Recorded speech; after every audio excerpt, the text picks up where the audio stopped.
To begin, one of the affirmative's first arguments was that a student that tested positive would not be punished, and that the parents would be told of the drug use.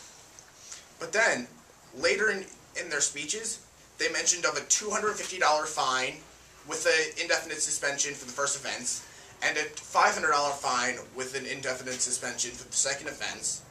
Well, what is indefinite? Well, how do you describe that? Will depend on what drug they use. Will depend on how if the student tests positive with 10 days left in school, will their suspension carry over to the next year? What if they're a senior? Will it even matter? They also mentioned about the Fourth Amendment of privacy not falling on students under 18. But still, if you're doing it out of school and it's your business, why should the school have anything to do with it? It's the same thing as we mentioned in Lower Merion. Why should that kid get punished for what he did even if the school spied on him? Essentially, testing a student for drug is spying on what he's doing in his free time.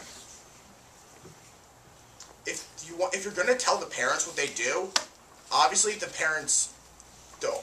Either the student is smart enough to get around from their parents, or the parents just don't care. So what good is just telling the parents going to do? You also said that it's only $7 to $13 per test.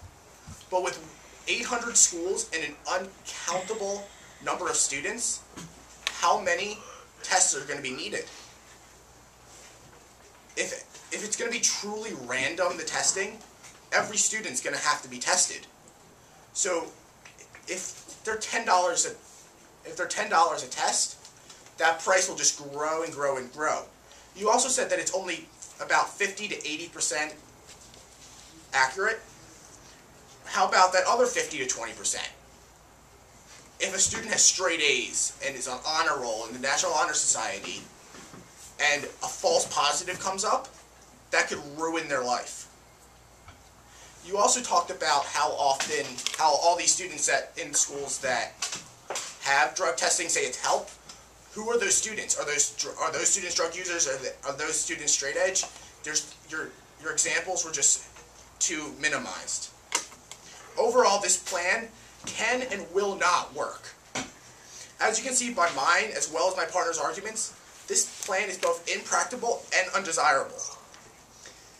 There is absolutely no reason to implement this law other than the fact that it could ruin people's lives.